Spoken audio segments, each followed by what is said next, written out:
Welcome to the new sound of online radio. Welcome to the sound of Universal Broadcasting Network. 'Cause you make me feel like I've been locked out of heaven. A mix of today's hits and hard-to-find favorites, combined with the most entertaining and intriguing talk anywhere. This is your sound.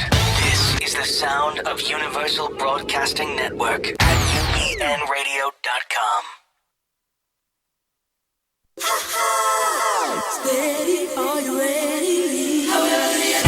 To life, to reality, to life, to reality.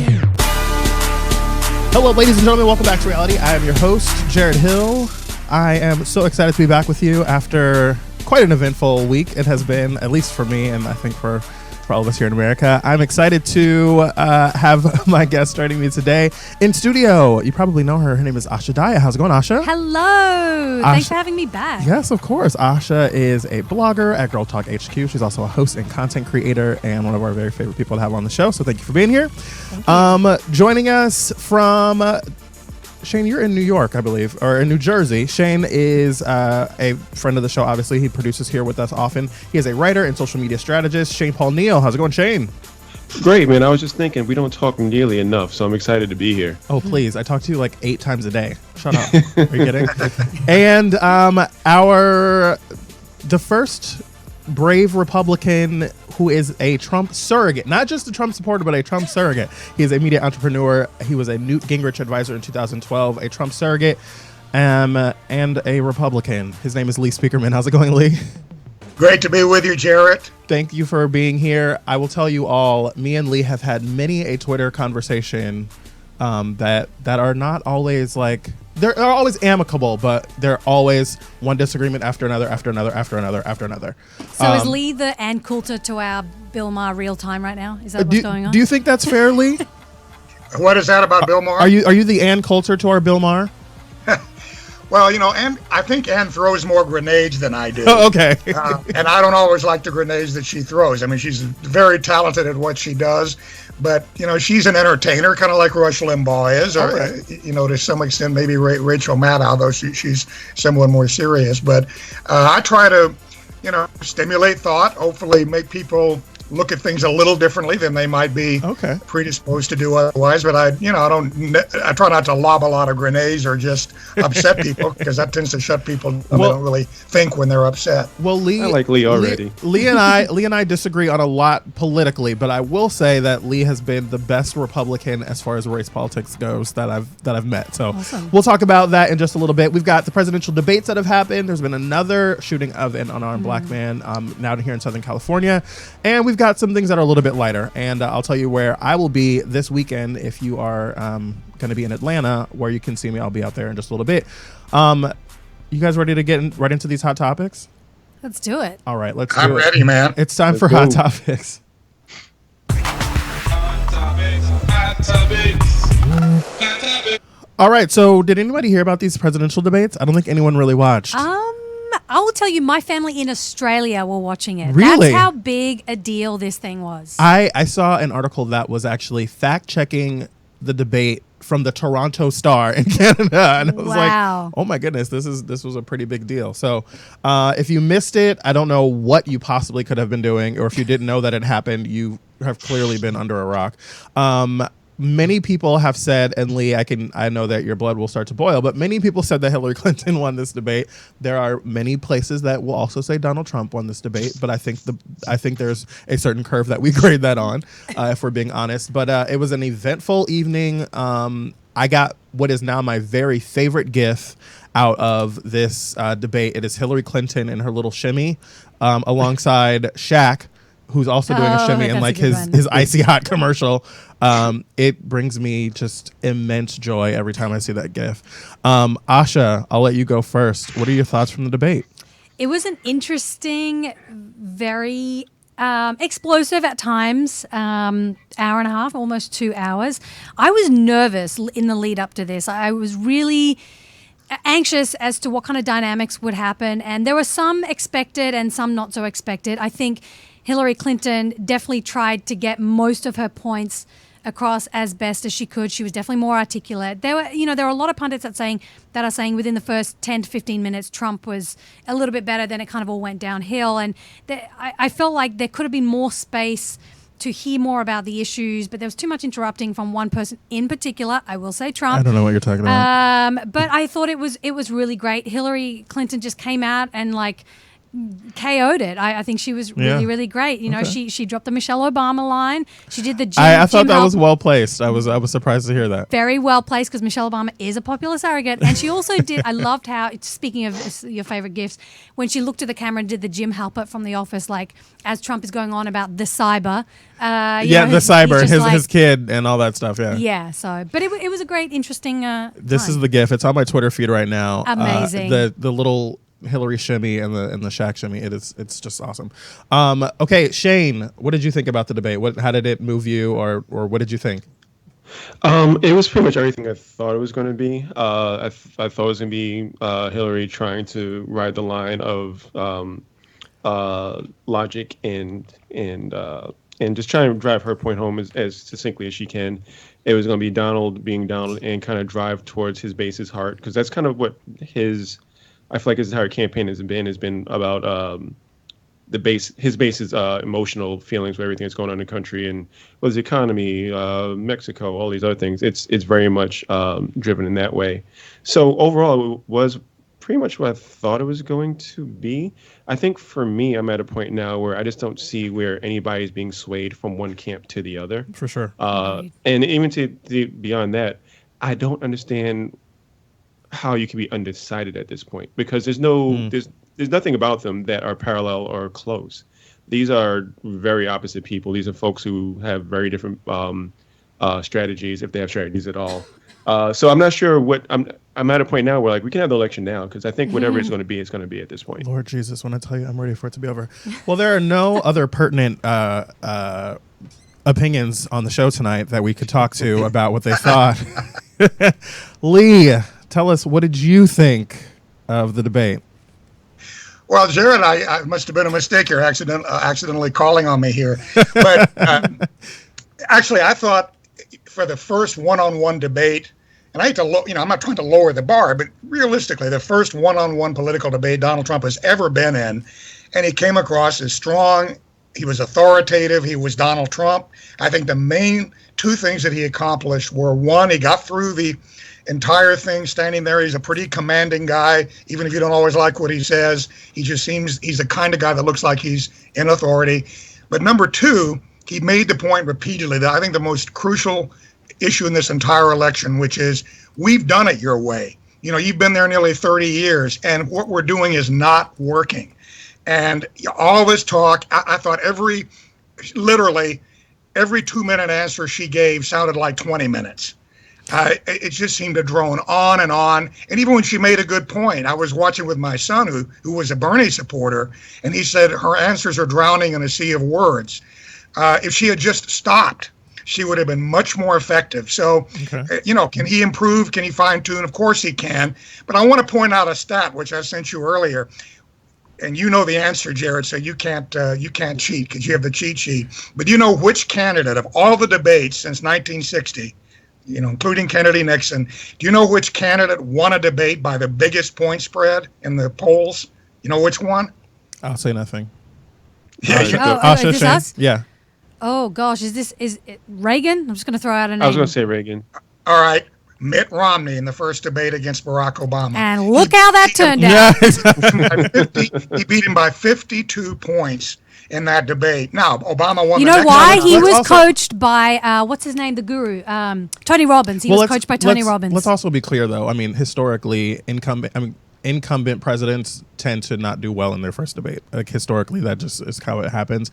They're out of practice. They have not been debating in a long time. So that's not unusual that Mitt Romney did well in that first debate, because he certainly Gerald Ford did beat Jimmy Carter in his first debate in '76 before he liberated Eastern Europe in another debate. But the point is, the other part of what needs to be said about what you just mentioned is, there's not, Gallup can't demonstrate any causality between how you do in the first debate, how received in the first debate and who wins the actual election.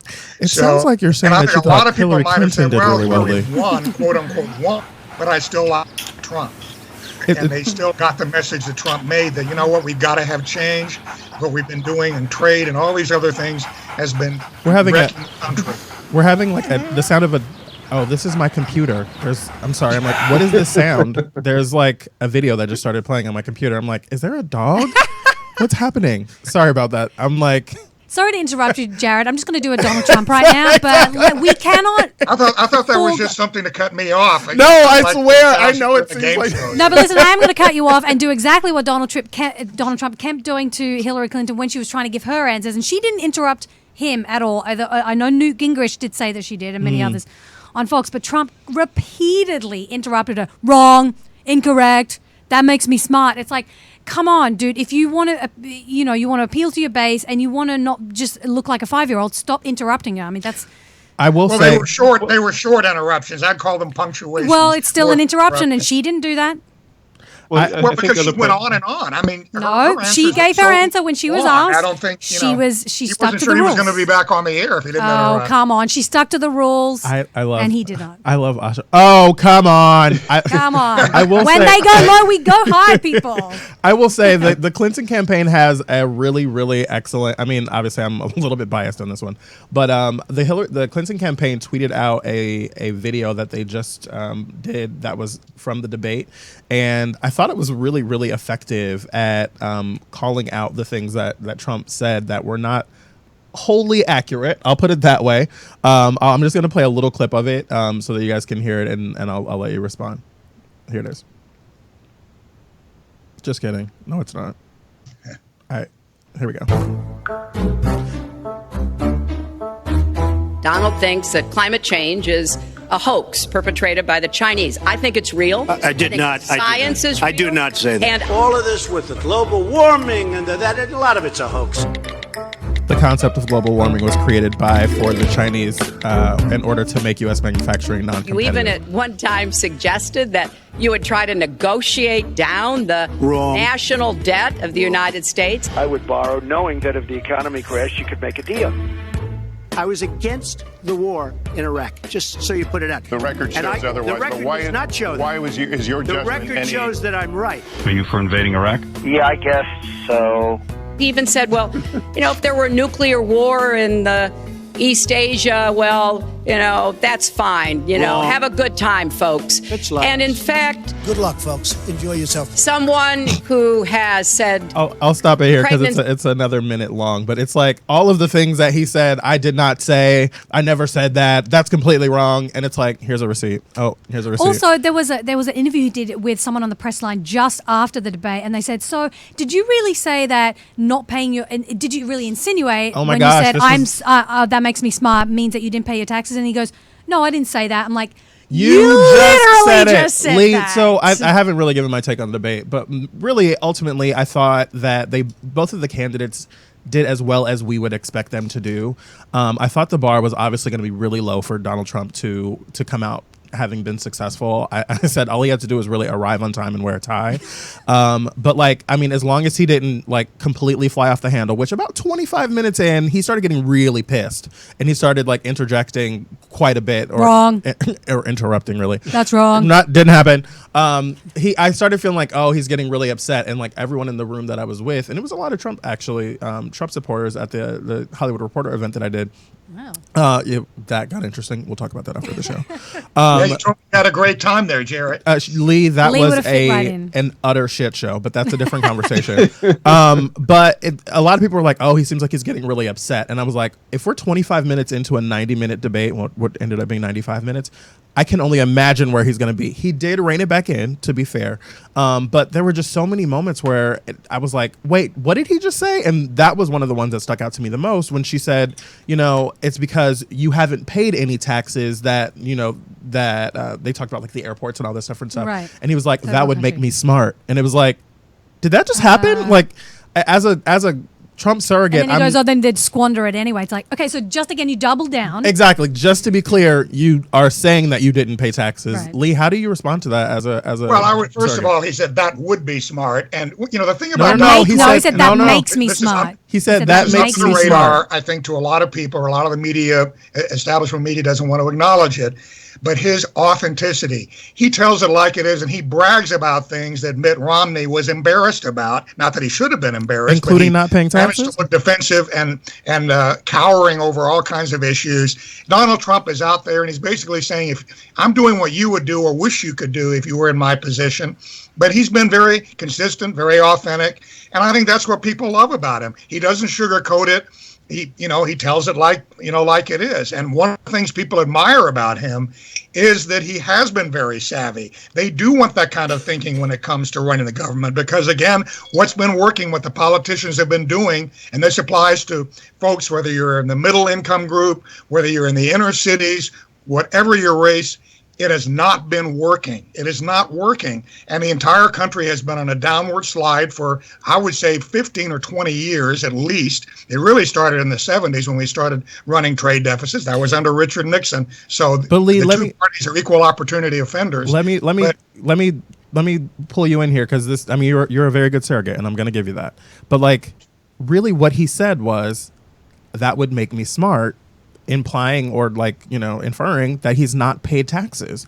So he's how making light of it? I mean, right? And the only way he wouldn't pay taxes is if he had a significant amount of losses to put against income. And by the way, that's how we wouldn't have any buildings in this country if you didn't have those tax provisions, because that's putting losses against income. So you may not pay taxes this year, but you'll pay them in a subsequent year, or you'll pay capital gains. And one reason they do that is to encourage people to take those risks. And Donald Trump, no bones about the fact that he tax abatements very, very smartly, very simply. And if he hadn't, we wouldn't have a lot of projects that we have. And by the way, same opportunities were available to every other developer. The fact that Donald Trump did that adroitly, built a lot of amazing trophy projects and hired thousands of people.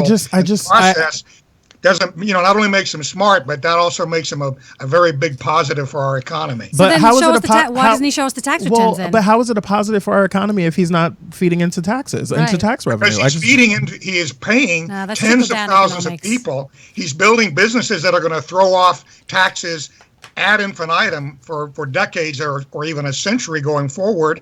He's creating livelihoods for, as I said, for thousands of people. They are paying taxes. He'll be paying taxes in the future. So, and he pays a lot of. He doesn't pay his vendors. Not pay income taxes, but he's paying a lot of other kinds of taxes. Well, he doesn't pay his vendors, and that's trickle down economics. And the trickle down economics have been proved not to work in this country. He's been accused of not paying his contractors, of negotiating bad deals, of going bankrupt multiple times.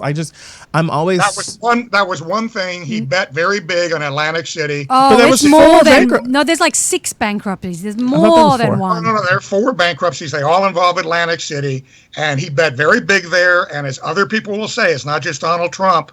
The city no one else is running for president. Bad decisions about how they located the convention center, various other provisions, and it didn't work. Okay, he made a bad bet.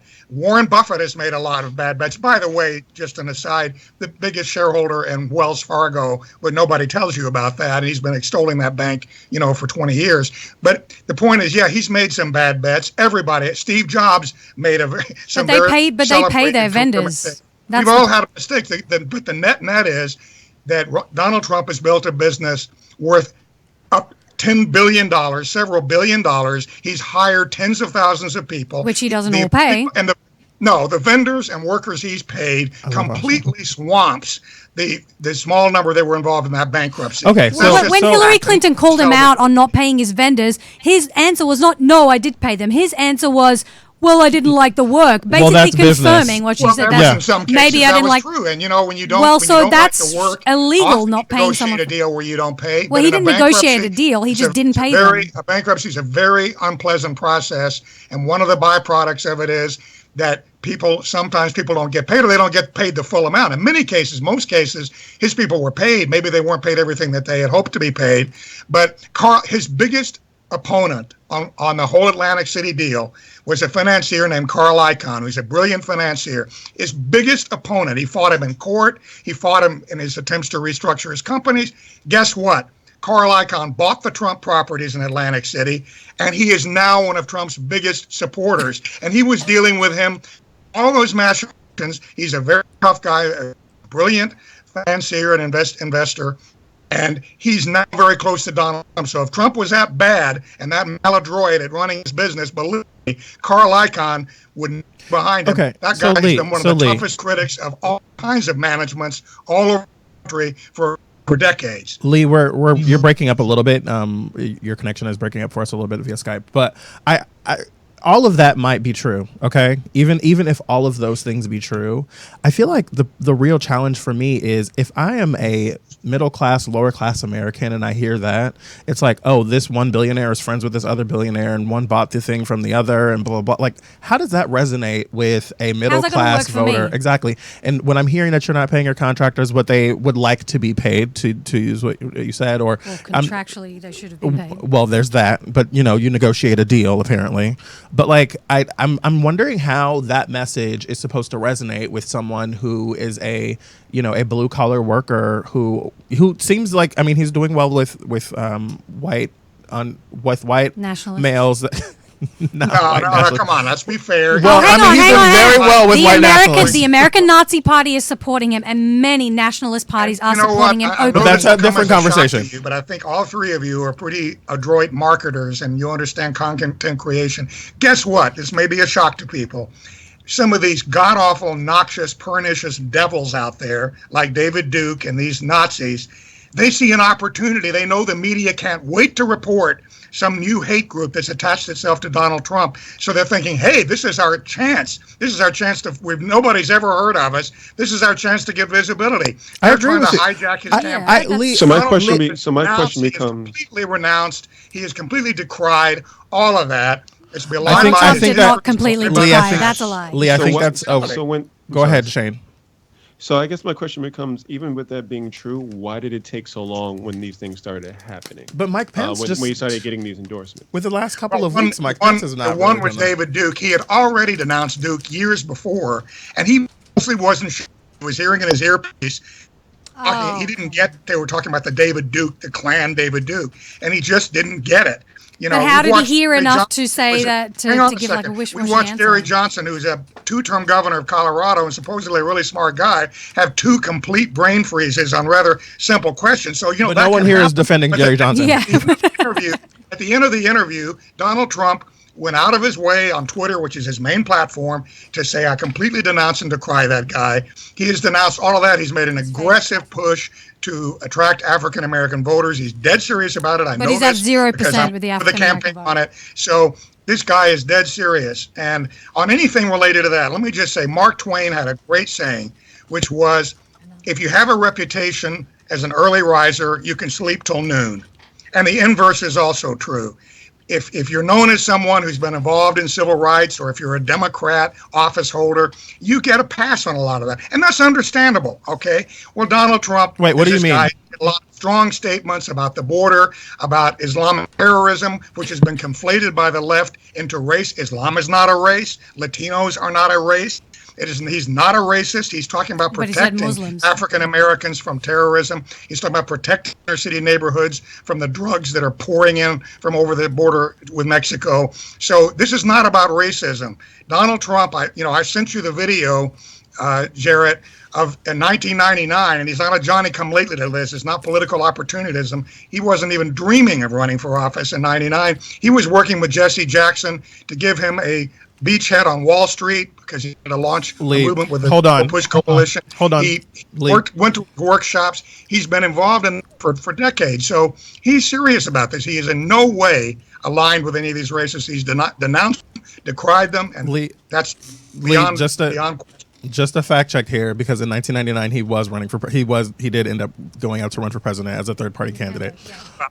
He looked at it, but he never had any serious campaign. But also, so I know that he wants to protect people, and he says he wants to protect the LGBTQ community, and he wants to protect all these groups. First Republican president to even utter that. Okay, so right, and that's even fine, that's not in the platform. He doesn't. It's not in the platform, And in fact, who pays attention to the platform? I mean, you think evangelical conservatives? You think evangelical? Wow. I come from an evangelical conservative background. They vote and they know word for word what is in that platform, and they know what is in the platform about LGBTQ communities. And it is not what Donald Trump is saying on the stage.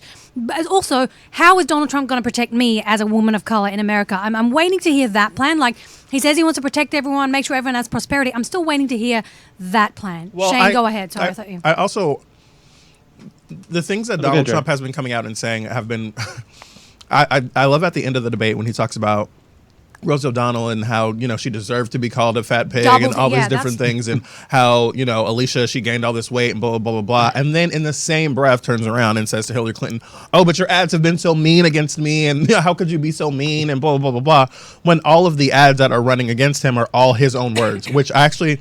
Oh, yes. Megyn Kelly actually had a really good moment with Kellyanne Conway this week, where Kellyanne Conway, who is the Trump campaign manager, she was on Fox News. And I want to just say Kellyanne Conway does a really good job for the campaign. I agree. I work with her. She's wonderful. She does an extraordinary job for the campaign of making...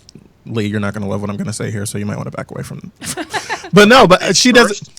She does a fantastic job of making all of this sound normal or true or not like insane. I want to play. She's the master of spin. She's really good at her job. I agree. She does an excellent job. She was on The View this morning, and she kind of got grilled on The View, to be honest with you, earlier today. But this is where Megyn Kelly is interviewing Kellyanne Conway, and the conversation that they had. I think he's gotten very little credit, Megyn, for how gracious he was at the beginning and at the end of the debate. At the very beginning, nobody is covering this. He actually said Secretary Clinton, and then he looked over and he said, should I call you Secretary Clinton? I want you to be happy. It's very important to me. At the end of the... Which I thought was incredibly patronizing, but we'll continue. After she tried to rough him up over a couple comments he's made over 20... Hold on 1 second, Lee. ...years or so with respect to women... he said, I came prepared to say some rough stuff, but I won't do it because your family's here and your daughter's here. But it's not nice that you're running hundreds of millions of dollars in negative ads against me. Kellyanne. And he has a point. Come on.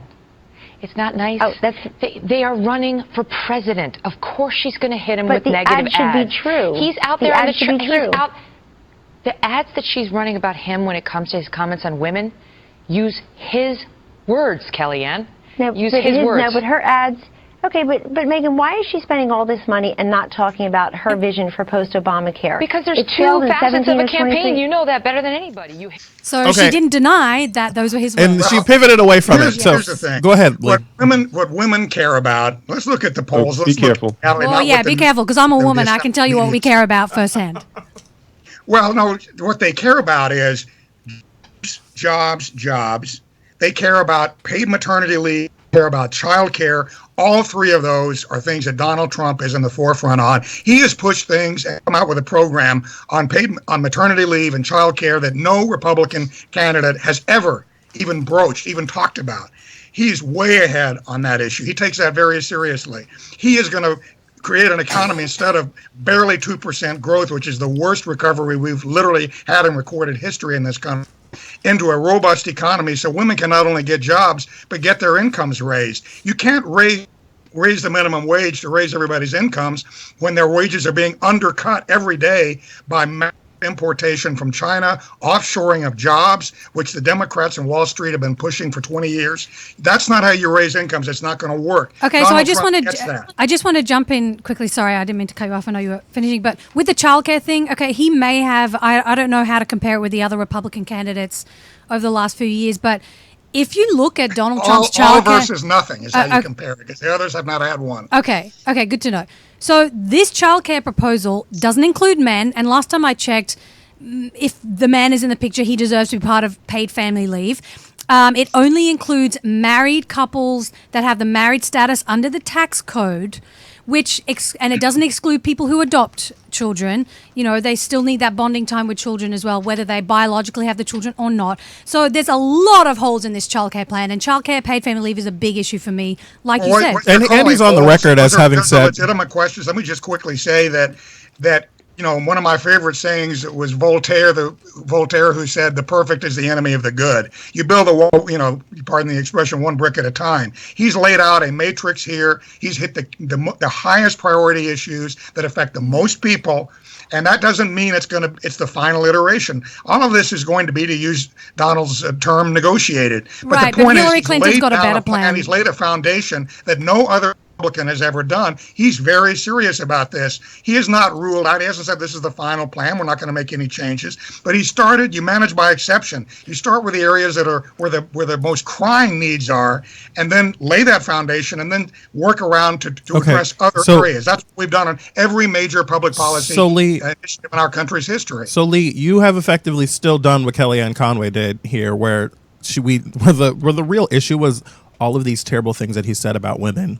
And in the same clip with Kellyanne Conway, Megyn Kelly says to her, but all of these ads that have been complained about as far as coming from Hillary Clinton, they're all using his words. They're not like they're making up something, or they're Jarrett, I never said they made it up. And even Donald Trump, he said, they've run all these ads against me, and most of it's false. Not all of it, but most of it. But they're all his words. How are they false? In terms of the women, it's all his words. The big issue is she and her super PAC, Hillary and her super PAC. You think he doesn't have super PACs over $100 million, and they are tied in the polls, and they're falling behind in all the key battleground states. Well, no, there's only two battleground states, actually. What they're doing is not working. It's just like their policies aren't working. Their politics isn't working either. Well, no, there's only two battleground states which she's behind, technically. And right now in the polls, she's ahead. On a national average, in a 4-way split and in a 2-way split, she is ahead. So these are the latest polls. Voter polls that have been done over the past week, it is a 1.5-point race. No.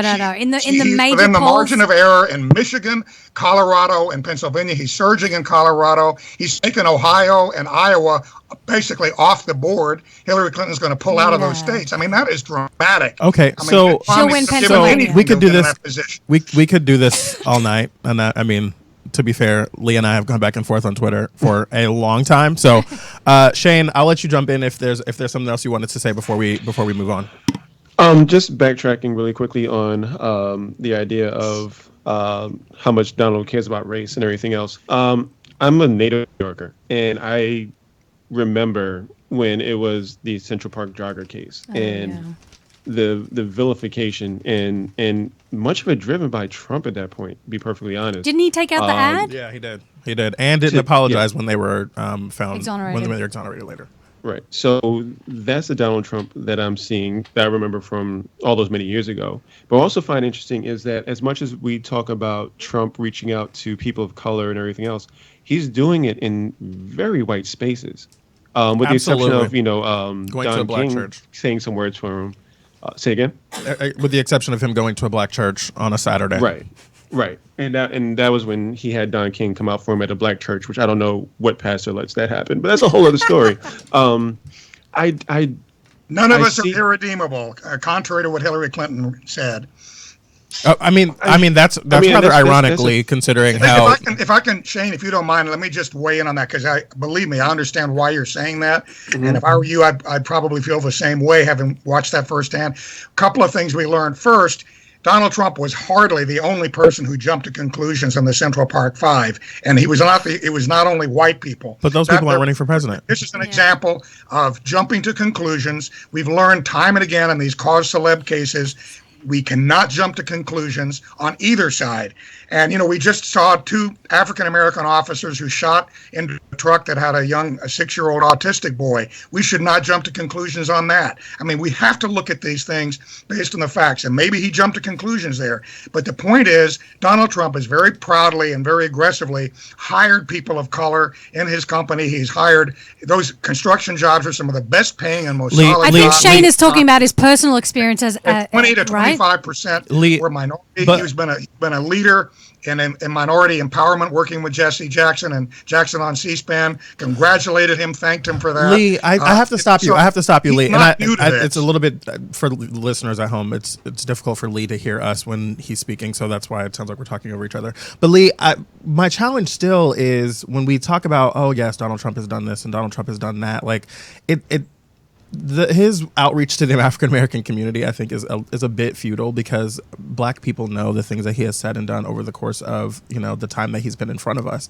And so this idea that all of a sudden he's going to go to a Black church and he's going to go to Baton Rouge because of a storm, and, you know, these other, like, these frivolous appearances that he's making, to me, it's frustrating, because I feel like, do you think that we just, like, don't know, like, the things that you've said and done? And the problem for me, even if we use Central Park as an example, because we were just discussing that, the problem for me is when you find out that you're wrong, the big thing with him is never apologizing or never saying, oh, you know what, we made a mistake there, I'm sorry about that. Or, you know, I really wish that we hadn't have done that. He then walks away and still boasts as if he has done something great, when these people have lost significant portions of their lives. And I think that's a problem. I look at Mike Pence, who's the vice presidential candidate right now. There's this story where this person has been wrongly accused. They sat in jail, and their charges remain on their record, and Mike Pence will not expunge it from the record, because this Black man, to be fair, he will not take it off of his record. He's like, well, he hasn't gone through all of the other avenues to get it off of his record, and I'm not going to pardon him.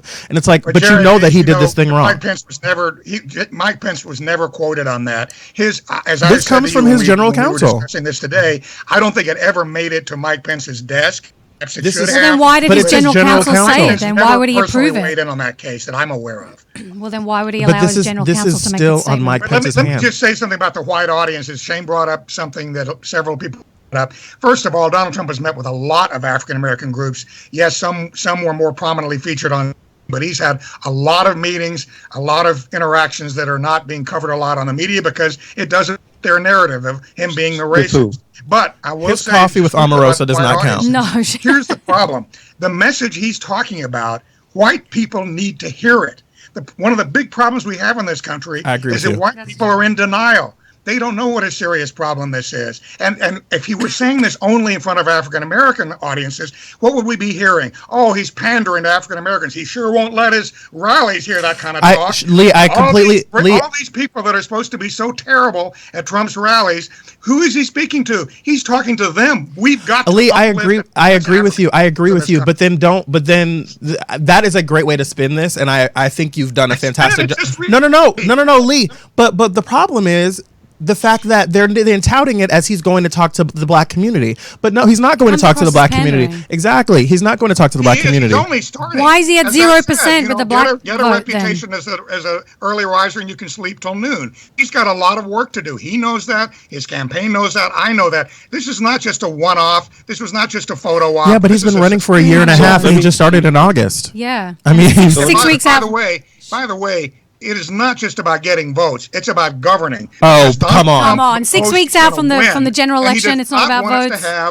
He does not want us to have another 4 years or 8 years of the kind of caustic division that we have now. He is determined not to have that. I'm not even gonna. So he's starting the process. I want to hear what Shane had to say. Together. Sorry, Shane, we'll give you the last word here, because we were supposed to have done that, I think, like 3 hours ago. But go ahead. So here's what's telling to me in all this. And I'll start by saying that I don't think either side has necessarily had a spotless absolutely go at engaging Black voters or Black people in general. I would agree with that. So just in terms of specifically Trump, it's great even if I'm going to fully buy into the idea that he's actively and earnestly working to engage with Black people. Buy that on your credit card and not mine, but go on. His selection of Omarosa to kind of spearhead this campaign bothers me for a very simple reason. When you're trying to learn about a space and we're trying to delve into a space, you don't grab the person who thinks most like you off the top. He found a very compatible Black person to kind of lead him on this journey. And to be fair, it's a journey that she isn't as privy to as he may believe. Shane, projecting. Hold on, Lee. Hold on, because we cut off Shane last time. Lee. Ben Carson has a lot more to do with how he's approaching this than Omarosa, though he knows her. You tend to reach out to people you trust or you know, and they work together. Ben Carson and Omarosa are the voice of Black America for him. That's really the problem. She was the voice of. Look, Christina Pearson, whom I have known for years, is the spokesperson, not just for one group of voters, but for the entire campaign. Okay, she's African American. Omarosa is one of many African Americans that Donald Trump turns to. They've worked together for years. She understands how to deal with the media spotlight, so that's important. Ben Carson was raised in a poor neighborhood in Detroit, an illiterate mother. He's been through this journey. I mean, we know the story. But great resource. Believe me, he has a lot more to do with how Donald Trump is approaching this and learning than anybody else in a campaign in terms of this part of the effort. I hear what you're saying, Lee, but my challenge with that, and we're going to move on to the San Diego shooting in just a moment, but my problem with that is if you ask how many black people look to Ben Carson or believe in Ben Carson or think Ben Carson shares their ideals, I bet you the number would be low. His polling would probably be he campaigned as a conservative, and I get that. But, I really do. But his get ideas that. are his ideas, and his record is his record. But Ben has walked the walk. And you may not like his political pronouncements, and people might not have liked his candidacy or liked everything that he said. But the upshot is he's made that journey. And believe me, when you're dealing with him in person and talking to him in person, he's not spouting political positions. He's talking about how it really is. He's been there.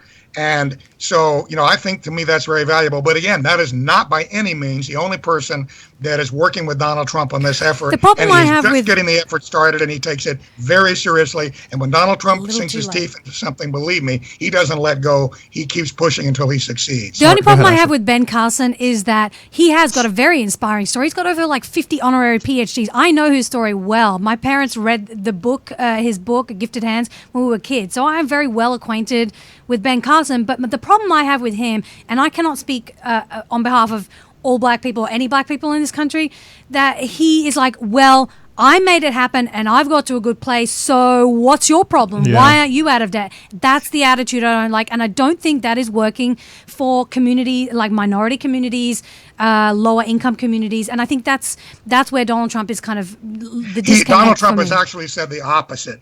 I'm talking about Ben Carson. Is not working, and we have got to give these kids in poor inner city neighborhoods choice. We've got to have a proliferation of charter schools. We have a $700 billion K through 12 government-controlled education system that is an enduring failure. It is a complete failure by every metric. Maybe we should thank George W. Bush for No Child Left Behind. There's not one major urban school system in America. Then why doesn't Donald Trump have an education plan on his website? There's no education plan. Why does he have no plan on his website? And maybe if he paid his taxes, we'd have more money in the economy. He laid out a speech in just the past few weeks. He laid out a speech that was a very substantive speech, a specific program to redirect money from the Department of Education to scholarships, opportunity scholarships, so that to help close the gap with states so they could allow these children to go to private schools, parochial schools, charter schools.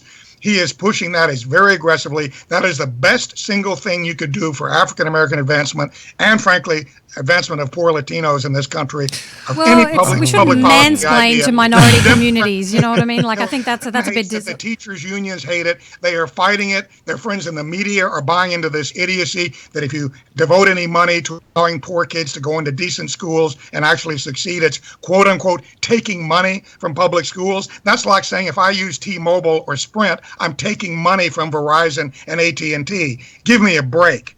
Okay, you guys, we're going to stop here. I'm going to stand corrected because since last week, the last time I looked on his website, he does now have some education language on here, which he has a great plan. Hillary Clinton's is better and more comprehensive, and includes a lot of people with disabilities and a lot more. And it's been there for a very long time. So we're gonna. So you guys, we're gonna. Which have been more destructive to this country than ISIS. These teachers' unions protect people. Lives. You cannot say that. That's very disrespectful in the to say. In the United States, so far they have. You cannot compare American people who unionize to ISIS. You cannot compare American people who, under their constitutional right, organize and unionize. You cannot compare them to ISIS. That is disrespectful. This is their free. You cannot compare them to ISIS. You cannot compare them to ISIS. And he signed the Wagner Act, which made unionization possible. Unionization is important. Okay, all right, you guys, we're gonna have to. Teachers should not be unionized, and they should not be fighting school. That's your opinion, Lee. All right, so moving on, because I think we have all found consensus here. It seems like we're all on the same page and agree that Donald Trump. I want to hear more from Shane. I want to hear more from Shane. Shane, I'm here. I'm sorry. I've monopolized the conversation, so forgive me. No, we are furious with you, Lee. Furious. Okay, I've been checking my fantasy football anyways. You're handling it with aplomb, if you are. Go ahead, Shane. No, I was saying I was checking my fantasy football. I lost track of you guys. Oh, you know what? This is why. This is nice. Don't mention football because Thursday night football's on, Shane. Sorry, you guys. You know how much I love the footballs, the football games. Stop. However, I don't know how that works. I will say, finally, I was kind of surprised to see all of these endorsements that have come out from papers in this past week. The Dallas Morning News, Lee, I'm sure you know Dallas pretty well. They have not gone for a Democratic candidate since before World War II. This week they came out for Hillary Clinton. Arizona Republic. The Arizona Republic. And today also the USA Today came out saying that while they never normally come out on the side of a candidate or not, they came out with a long write-up about why Donald Trump is not fit for the presidency. You know, and my thinking on that is just me. The liberal media elite. These endorsements could be very damaging to Donald Trump if people actually started reading those newspapers again. Which Shane, says, what do you think? Which says what? Shade. Epic shade.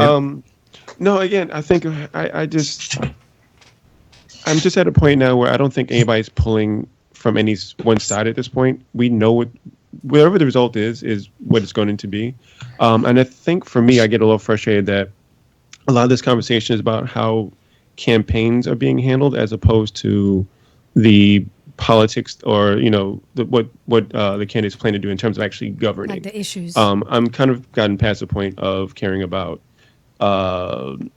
Trump's antics or whether or not Hillary. So has he. He's been trying to talk about substance for weeks. Oh, okay. Well, you can't be tired of antics if you're actually propagating the antics. But that's a whole other story for a whole other day. You guys, I'm not even going to open that can of worms because we will literally go to the end of the show. Can I just say one thing on that whole thing, Jarrett? Just a quick button on this. Go ahead, Lee.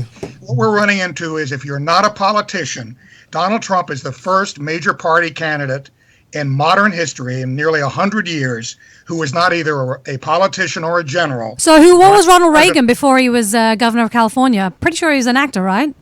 He was governor 2 terms of the biggest state in the country. No. Before he went into politics, he was an actor, right? Well, I mean, you have to start somewhere, but everybody was not a Donald politician before except for Hillary Clinton. That's practically all she's done. But so Ronald she's Reagan was qualified for an office. 8-year governor of the biggest state in the country before he ran. My point is, and Donald he'd be Trump a liberal by today's standards. He's the first person as a major party nominee who has a business, private sector background in modern history. So, of course, he has a lot of statements that are politically incorrect or maybe inappropriate. Of course, there are things that you can have because he hasn't been going around massaging everything he says. The politically incorrect thing is where I'm going to pause the conversation. Politically perfect for 30 years. Okay. And yeah, they're trying to make that a big deal. Guess what? We're not going to have change in this country if we keep electing the politicians that got us in this mess. I'd rather have a politician someone who's a little off color sometimes. Okay. And doesn't always say things as nicely as everybody would like to hear. Guess what? That goes with the territory. Okay. So, Lee, we're going to move on because that, if anyone watched my show on The Hollywood Reporter, there's a comment made about political correctness, and it took the whole conversation in another direction, which I'm not going to do on this show because we've only got so much time, and it completely, infuriated me. So we're gonna political correctness. Okay, so we could have a conversation on that. Lee, that's a whole other show. That's a whole other show. I also want to talk about in San Diego or a San Diego suburb at El Cajon. There was a man that was shot and killed by police.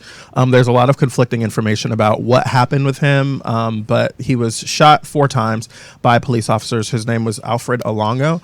I'll read the piece from Vox or the graph here. It says, when Alfred Alongo began acting erratically at a suburban San Diego strip mall on Tuesday, a woman claiming to be his sister who said he was mentally ill said she called the police for help, but when El Cajon police officers arrived, one shot and killed Alongo. Police said that Alongo, a 30-year-old black man, ignored orders to take his hands out of his pockets.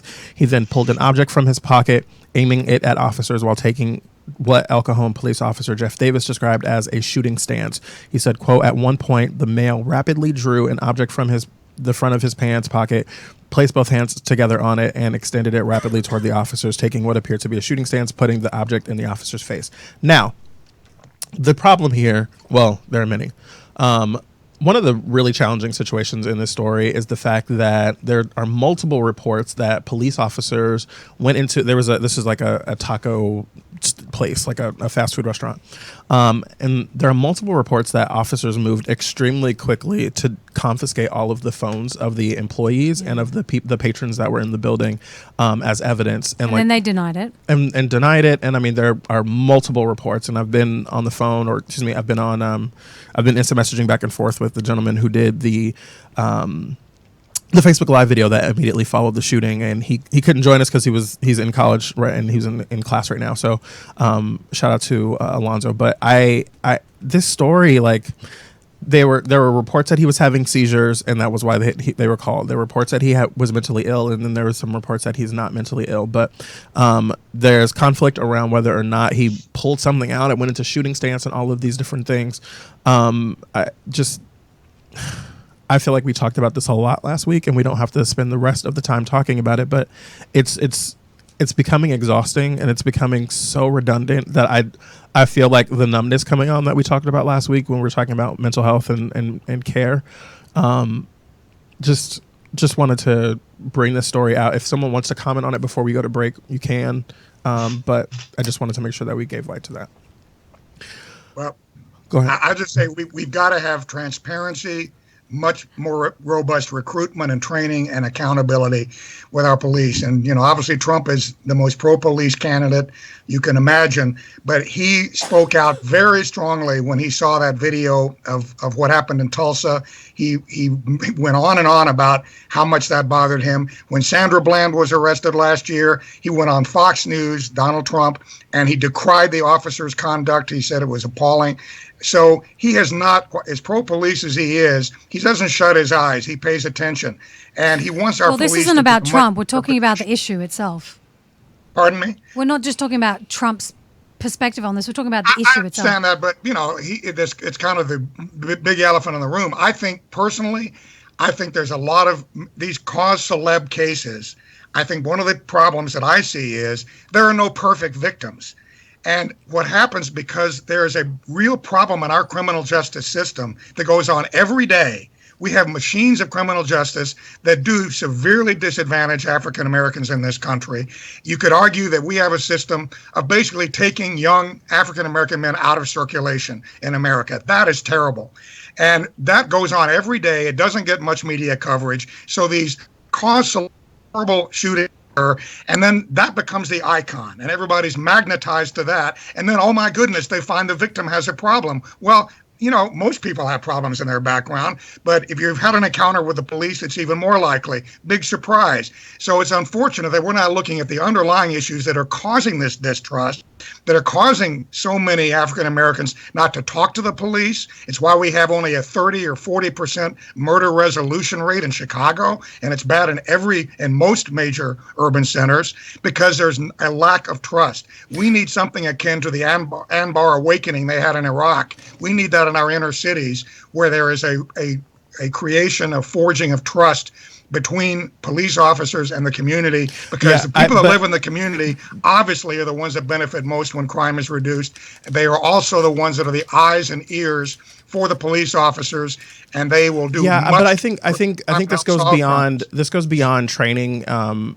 This goes beyond training, because realistically, the conversation is about like implicit racial bias, and like you can't train that away. Shane was talking about the Central Park Four. You can do a lot to train it away. Believe me, you can train behavior. Well, you can't legislate a racist attitude out of a person. You can't train that out of a person. You don't recruit people like that. I mean, How do you know they're racist when you recruit them, though?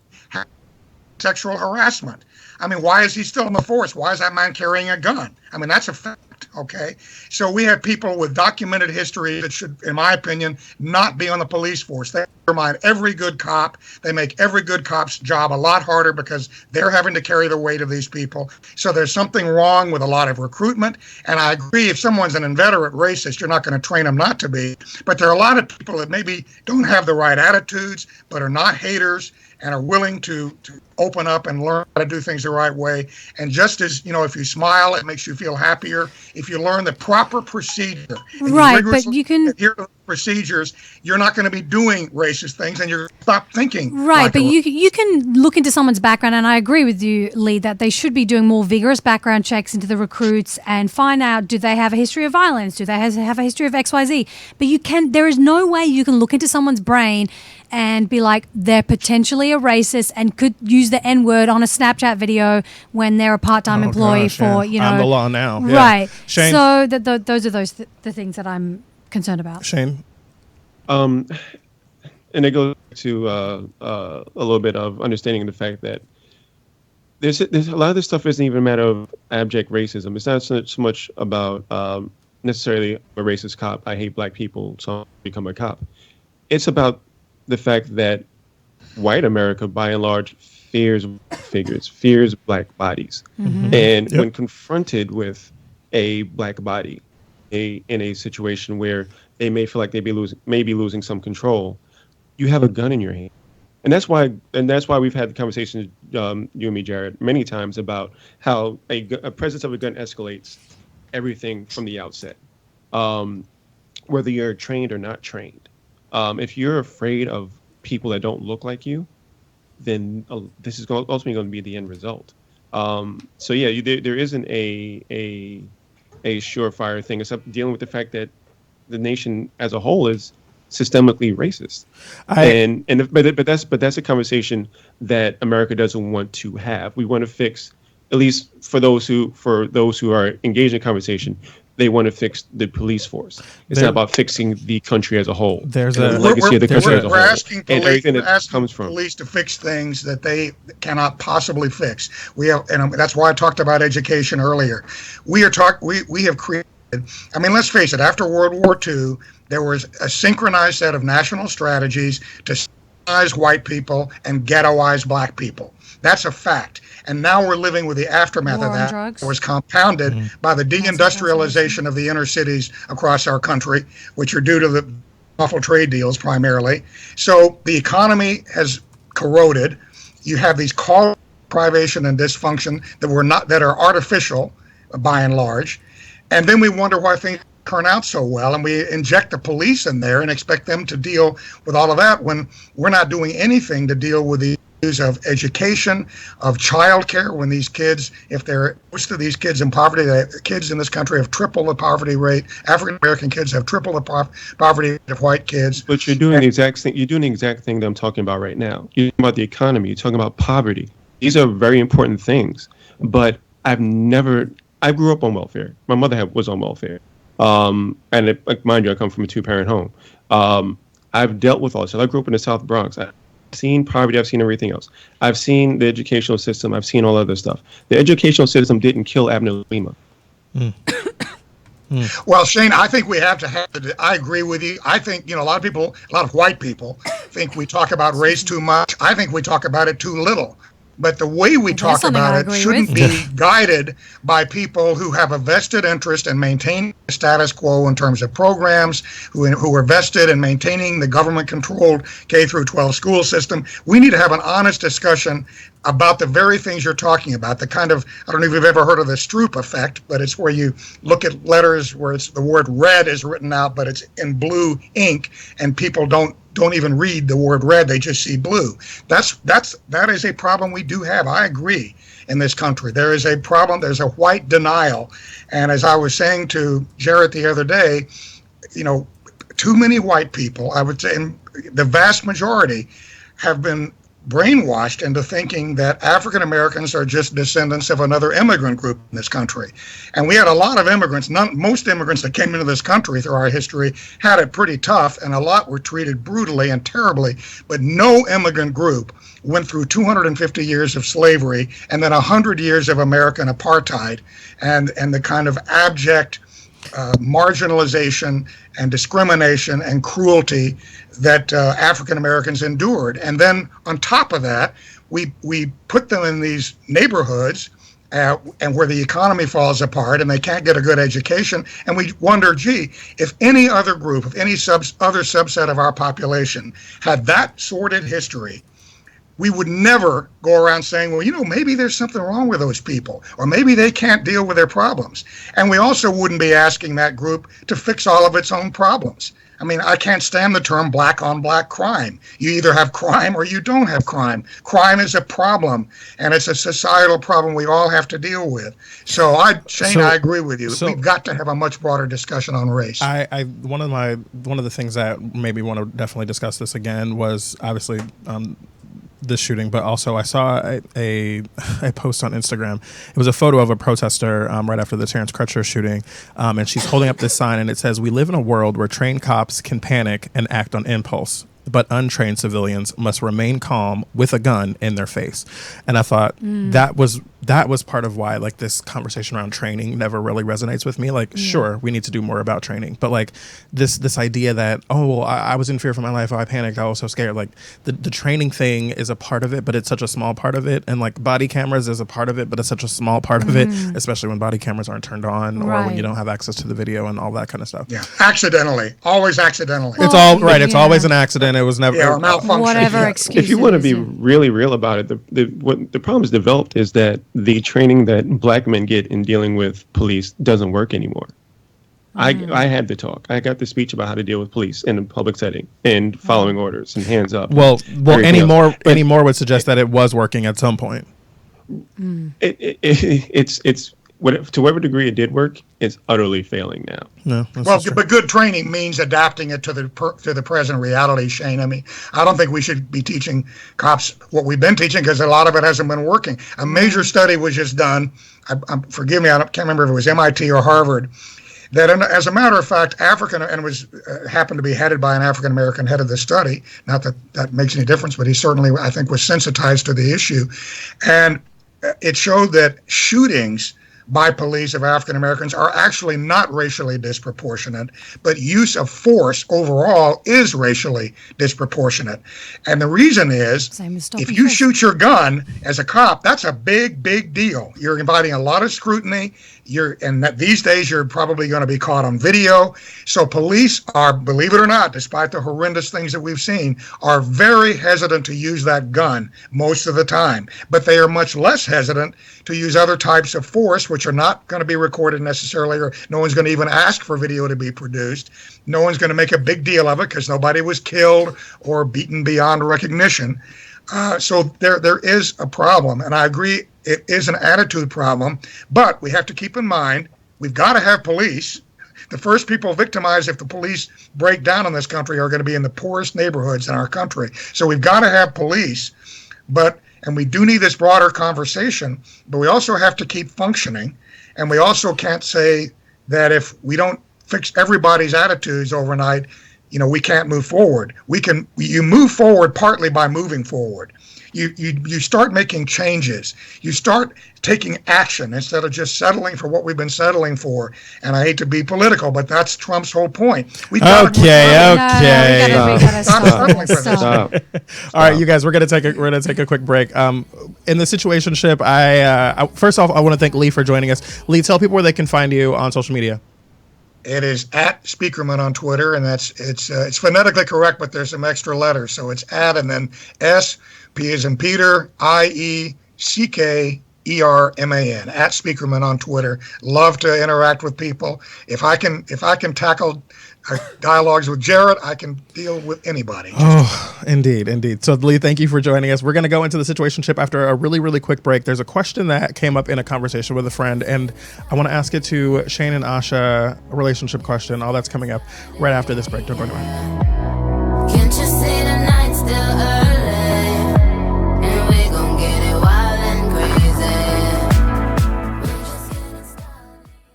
Hey lovers, are you ready for the new season of Dates and Mates with me, Damona Hoffman? We have all the top experts in dating and relationships, plus celebrity guests who will share juicy details about their own love lives and their opinions on your dating dilemmas. Join us every Wednesday at our brand new time, 11 a.m. Pacific, to discuss love in the modern world on Dates and Mates here on UBN Radio. Hey, I'm Del Shores. And I'm Emerson Collins, and we host The Del and Emerson Show. Straight talk. Real gay. with segments including Catching Up with Crazy, Flashing through the gay news, a quality update, and what's gay in sports ball. We discuss all that's serious. And definitely not so serious. In gay pop culture, entertainment, and politics, and we have so many opinions. On so many things. And very little censor. What's a censor? Catch the commentary, hilarity, and unfiltered nonsense all on The Dell and Emerson Show. Live Wednesdays at 3 p.m. Pacific, only on UBN Radio. Straight talk. Real gay. All right, so we're back. I love that the ad that plays right before we go. It's straight talk, real gay. It's so funny. There's a bunch of shows here on UBN Radio that you guys can check out that air all day, every day. And so check out ubnradio.com for more information on that. Shane, are you still here with us? I am here. Awesome. Okay, so I was having a discussion with friends, and I was like, oh, this would be great for the show, and I would love feedback. Jarvis is here. Jarvis don't like to talk, but Jarvis, you're welcome to chime in on this as well. Chime in on this. We were having a conversation about texting, and we live in a very text-heavy culture in our relationships. Asha, you're married. Yes. Shane, your relationship status is... Shane? Hold on, I'm losing you a little bit. Say it again. I said your relationship status is... I am, yeah. I don't want to name that for you. There. I guess you would call it separated. He's separated, semi-divorced, halfway divorced. Separated, divorced, but working towards. Right, and I am single. So we are very single. Single and ready to mingle. So the question was about texting, and we were saying how what is too quickly to text back? Because I'm a person who always has my phone like readily available, and then I'm like, oh, maybe I shouldn't text this person back so fast, even though I saw the text message come in right now and I'm not doing shit. But we got into this whole discussion about texting back too quickly, and I'm curious what you guys think about texting back too quickly. And we only have like 5 minutes left. What do you think, Asha? Too quickly. Oh, I think for girls, this is like a never-ending conundrum. It's like, do I text them first? And how long do I wait? It's been a long time since I've done that, and I bug my husband all the time. I think there's got to be just a decent amount of time. I think you go with your gut. A pillow, like a cushion of time, yeah, if you not will. like, oh my gosh, yes. Like straight away, it's like, whoa, slow your roll. Just like, a few minutes is all right. If he's texting you, or if someone's texting you, it's not just he, obviously. If someone is texting you, they obviously want a response. So, just go with your gut and see what's the right amount of time. Shane. This question is why I dread the prospect of being single again. This is why you're only separated and not divorced yet. Yeah. Just text or don't text. Like, if you want to text. Do or do not do. There is no try. Exactly. Like, seriously. Like, if you're interested in and you do something that you are actually interested, where's the downside to that? Because if nothing else, you find out very quickly who is and who is not about you. I find like we tend to do these dances to find out in 3 months what we can find out in 3 weeks. And I'm not really about that life. So ladies, if I text you, just text me back. And don't wait all damn day. Like I had met, so we rarely meet people in person anymore, but like I met someone at Starbucks and I was like, oh, you're cute and you're deluded into thinking that I'm cute too. So let's exchange numbers. And we started, having a text exchange. And we were texting back and forth for a couple of days, and I texted him something, and then like it took him like 4 days to text me back on something. And then like he just calls me out of the blue, and I was like, oh, you can't do a call out of the blue and never text. Like, well, no, that's I'm like, something weird. I'm not 21 years old. Like, I'm not. I know what I'm not gonna do anymore. And like, it took you 4 days to hit me back. Like, I'm good. And I don't know if that's me being unreasonable or being like a jaded old. Jarvis is shaking his head no, like, no, that ain't unreasonable. But I was just like, no, I'm good. I'm cool. 4 days is a lot, I'll say. 4 days. I mean. Well, you know what it is? More so, 4 days says, I'm bored. I'm going to text you back now. Exactly. And I was like, you aren't that cute. Like, I mean, you're cute, but like, come on now. 4 days? Like, you're not 4 days cute. You're not 4 days worth of cute. Maybe like a good day and a half or two. But for the record, I am 4 days worth of cute, but that's a whole other story. Shane, we weren't talking about you, sweethart. We were not talking about you. I'm talking about me. He's like, I wanted to bring me into this conversation. All right, before we go, I am going to be in Atlanta this weekend. I'm very excited to be joining the Black and Engaged conference that is on tour right now. Atlanta this coming week. We have Los Angeles next week and St. Louis the following weekend. You can go to blackandengaged.com. It is for social activism. It is about getting involved and being a part of the conversation and changing the perspective of Black men and women in their engagement. Shane, you can talk about, you just did the first one in Philadelphia last week. Yeah, the first one in Philadelphia. First of all, shout out to Ike, who is pulling everything together. She's and her team is truly amazing. But no, it had a great time, met some amazing people, had some really great conversations about social justice, about the Black experience overall. If you're in the area, I would definitely come check it out. It was just a great time. And I will be there giving a whenever people ask me to come do like a training or like something like that, I'm like, yeah, I don't know shit. Like, I don't know why you're asking me to come. But I'll be there. But I'll be there. So yes, I'm excited to be doing that and putting together a great conversation for us to have on social media and effectively using it for news and journalism and social justice and activism. You are the guy. Come on. I always feel like I'm gonna go in there and people are gonna be like, you're whack. Like, I always expect someone in the back to be like, you suck. And so I'm like, that's like my that biggest guy fear. during Obama's State of the Union. You lied. Right, exactly. Like, you didn't even write that tweet or something like that. Like, that's always like my biggest fear. So as we're getting out of here, I'm going home and packing a bag and being on a plane at 5:30 in the American morning. 5:30 in the morning.